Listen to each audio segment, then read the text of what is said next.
Hi everyone, and welcome to the Wits Students Physician Society YouTube channel. We have recently launched our brand new research competition in collaboration with UCT MedSoc and the Undergraduate Journal of Medical Research. We have a brand new YouTube series where we go into all things research and will help you with your submissions. We hope you enjoy it. Welcome to this short session on how to write a short communication. I'm Liz Wolvaardt, University of Victoria, and this is all the activities we're doing as the Terasana Plus project for the Undergraduate Research in Health Journal. So the short communications is 500 words. It's typically things that's in progress, or you've done something, a small little test, almost like a pilot, to see if something would work or not. So you normally do not have ethical clearance, you don't need it. This is typically something you would do. For example, you want to encourage people to do more undergraduate research. So what did you do? You created a society. What did you learn? Etc., etc. So there are these three questions you have to answer. Why was the idea necessary? So what was the problem? What was tried or the approach? And what were the lessons learned? And you're only allowed 3 references, which of course will be in the first section, the problem section, and a maximum of 1 table or figure. And most of them don't even have that. So the first one, why was the idea necessary or the problem?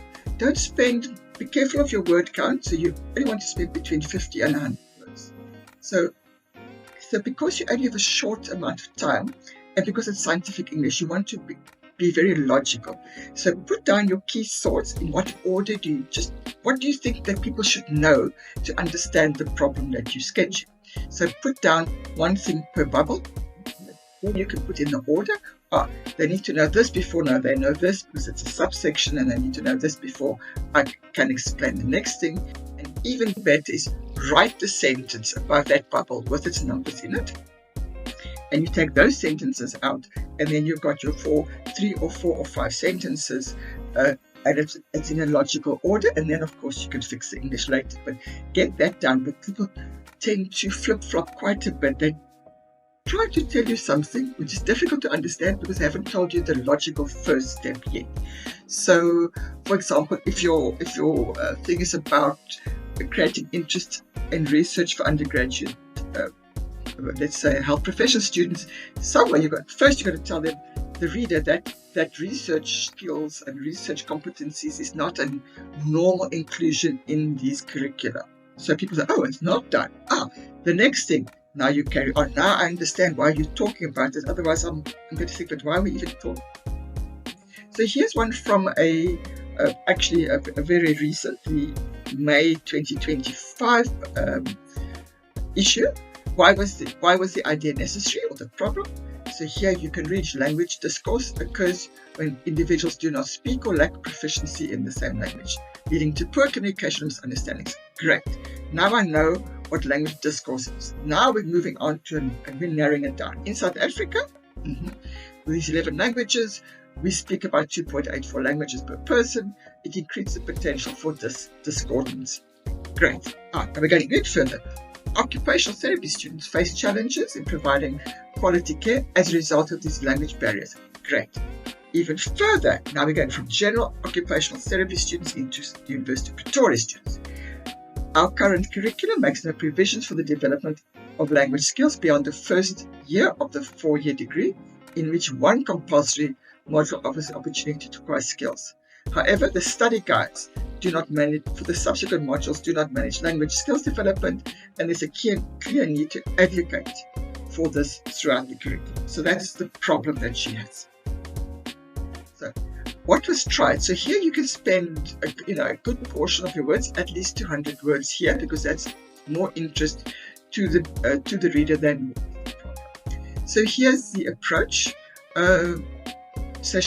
This is an argument, an advocacy argument. She used lived experiences, observations, and a review of study guides. She speaks a bit about her own observations, about how stressed her classmates are, that classmates attempted to compile a document with the translation of common noun and verbs, little success, limited support, and then a review of the 1st to 4th year study guide reviewed minimal available time and only theoretical engagement is provided. Learning outcomes don't emphasize the acquisition of language development.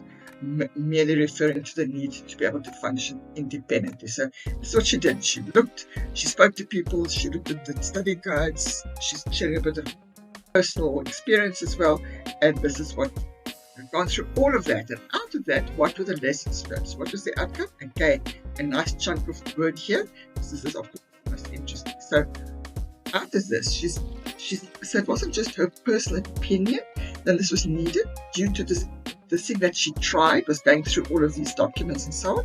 She advocates for the learning outcomes to be added, and that has to be changed, and that can be expanded, reinforced by outcomes that encapsulate greetings and common treatment and health promotion languages, rather than just these odds and ends of words. They should be assessed. Finally, a student should then be able to function independently, and so on. So her outcome was actually this piece of this advocacy. So that's what you're reading. She's advocating for something. So that is her outcome. If you did a different kind of thing, it might have been the outcome, for example, doing this competition might be, for example, suddenly in the next year we have more applications, more submissions, more people interested because of the competition. So keep it simple, keep it plain. It's keep one table or figure. So if you're going to use table or figure, make it count. Don't put in a wara pie chart to say boys and girls, nobody cares. And make sure that in this last section, you actually include how you know what you know. So did you get it from feedback?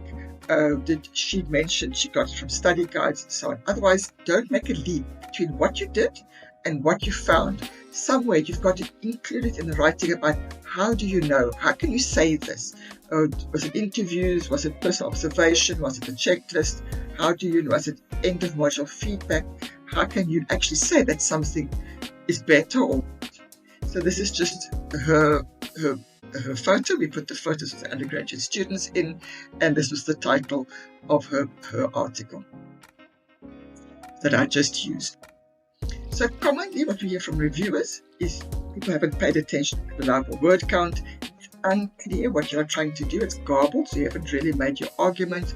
You've assumed that the reader knows. I know nothing about language acquisition, but after reading that, I've got a clear understanding what's going on. But if she didn't explain, I would have been lost.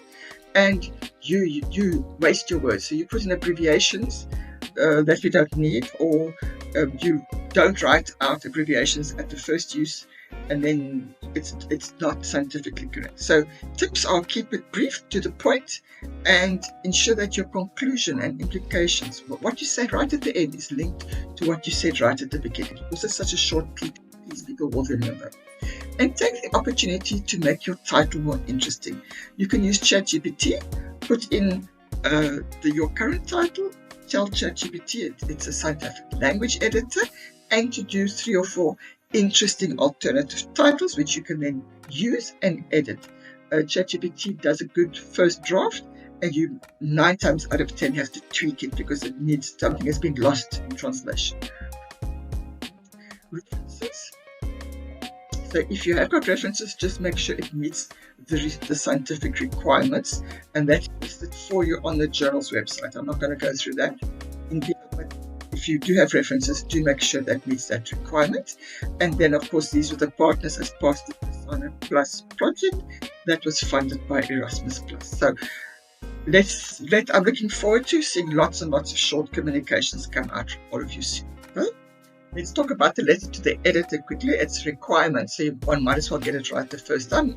I'm Liz Wolvaardt. I'm from the University of Pretoria, and this is part of the Persona Plus grant, funded by the Erasmus Plus program. So this is part of the undergraduate research and health journal support. So the cover letter, you write the editor-in-chief, or even better, you write their actual name to make it personal. It shows the editor you've actually gone to the trouble to see who the journal editor is. 2 to 3 paragraphs, so it's short. You include the title. Why do you think the readers would be interested in it? So look at the aim of the journal. Who are they actually published for? Technical details such as perhaps word count, whether it's a short communication, how many tables and figures are in there. You must give the details of the corresponding author, and you should state the use of generative AI if you've done it. So that's why there's an image of Julie Andrews there. It's one of my favorite things at the moment because it's very useful. ChatGPT in this case is very useful for you.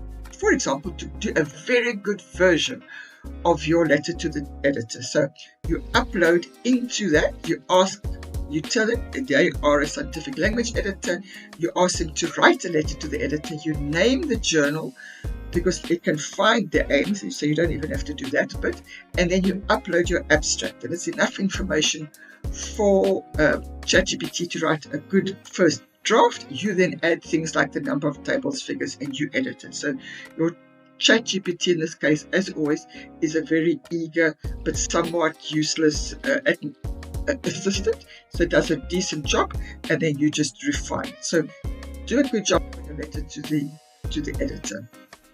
Also, look at your submission requirements before you submit. So what are the numbering, the naming, formatting conventions that they want? How do they want figures and text numbered and named?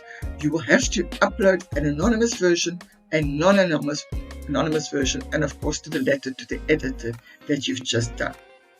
So I hope this is useful. These were the people who are the partners in the program, and we're looking forward to seeing your submission and a very nice letter to the editor soon in the undergraduate research in health journal. We would like to thank Prof Liz Wolvaardt for helping us film this research series. And then we'd also like to thank all of our sponsors, especially Fed Health, who is our official sponsor of our scrubs. Thank you so much for watching, and we hope that you enjoy, and we look forward to reading your submissions for our research competition. Thank you.